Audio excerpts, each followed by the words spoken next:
मछली अंडे पर कैसे प्रतिबंध लगा दोगे अमित शाह जी? ये देश में संविधान चलता है या आपके नाना की कोई नियम थोड़ी चलता है कि मछली अंडे पर आप प्रतिबंध लगा दोगे?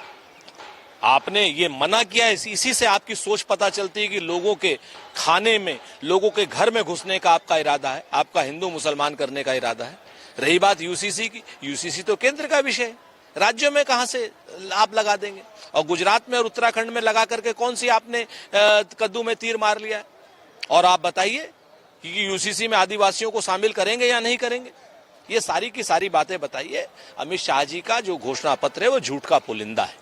पहले अमित शाह जी ये बताएं कि मध्य प्रदेश में, महाराष्ट्र में, छत्तीसगढ़ में, राजस्थान में, हरियाणा में जो घोषणाएं की थी पूरी की क्या? लोगों को मुफ्त सिलेंडर मिल रहा है क्या? मुफ्त सिलेंडर तो छोड़ दीजिए, ब्लैक में नहीं सिलेंडर मिल रहा है लोगों का धान, किसानों का धान 3200 रुपए प्रति क्विंटल हरियाणा में और 3100 रुपए प्रति क्विंटल छत्तीसगढ़ में खरीदा गया क्या? महिलाओं को दिल्ली में आपने 3000 रुपए दिए क्या, जो आप यहां देने की बात कर रहे हैं? भारतीय जनता पार्टी जहां चुनाव होता है वहां झूठ बोलती है और झूठ बोल करके निकल लेती है। और उसके बाद आपके शुभेंदु अधिकारी के, आपके भारतीय जनता पार्टी के नेता नहीं है? पूरे बंगाल की जनता आरोप लगा रही है, बंगाल के नेता आरोप लगा रहे हैं कि जो हुमायूं कबीर शुभेंदु अधिकारी का आदमी है, उसको पैसे दिए गए हैं।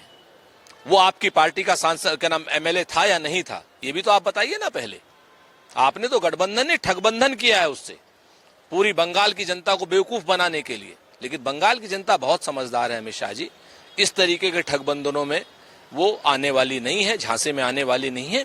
इस बार आपका झांसा आप ही को दिया जाएगा। भारतीय जनता पार्टी पूरी तरीके से महिला विरोधी पार्टी है। अपने लाभ के लिए चुनाव आचार संहिता का नहीं, देश के संविधान का भी उल्लंघन करती है। नारी वंदन अधिनियम जो है वो 2023 में सबने पारित कराया था और कांग्रेस पार्टी ने मांग की थी कि 2024 में जो है ये आरक्षण लागू होना चाहिए, लेकिन भारतीय जनता पार्टी के महिला विरोधी लोगों ने इस आरक्षण को लागू नहीं होने दिया। एक धारा ले आए, उसका अनुच्छेद 1 के साथ कहने लगे कि नहीं साहब, जब तक क्या नाम जनगणना नहीं हो जाती और जब तक जो है डिलिमिटेशन नहीं हो जाता तब तक महिला आरक्षण नहीं लागू हो सकता। ये भारतीय जनता पार्टी का नारी विरोधी चेहरा था। अब भारतीय जनता पार्टी अपने चुनाव में आने वाली हार से डर करके दोबारा से इस अनुच्छेद को हटाने के लिए तैयार हुई है। पहले आपने अनुच्छेद लगाया था, अब हटा क्यों रहे? और पहले लगाया क्यों था? हमने तो पहले 2024 में मांग की थी। 2024 में महिलाओं को उनका अधिकार न देने के लिए, उस पाप के लिए भारतीय जनता पार्टी को राष्ट्र की महिलाओं से माफी मांगनी होगी। भारतीय जनता पार्टी को बताना चाहिए कि पूरे देश में जहां जहां वोट कटे हैं या हटे हैं, घटे हैं, उन जगहों पे उनके सांसद क्या इस्तीफा देंगे?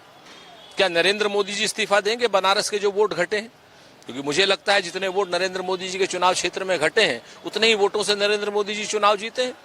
तो क्या फर्जी वोटों से नरेंद्र मोदी जी और भारतीय जनता पार्टी चुनाव जीती है? भारतीय जनता पार्टी की सरकार को तो इस्तीफा दे करके एसआईआर के बाद नए चुनाव करा लेने चाहिए, क्योंकि ऐसे बड़े आरोप लग रहे हैं। एसआईआर भी भारतीय जनता पार्टी और उनका चुनाव आयोग मिलकर के करा रहा है, और अगर ये वोट गलत हैं तो इन्हीं वोटों के सहारे भाजपा चुनाव जीती है, तो ऐसी सरकार को इस्तीफा दे देना चाहिए।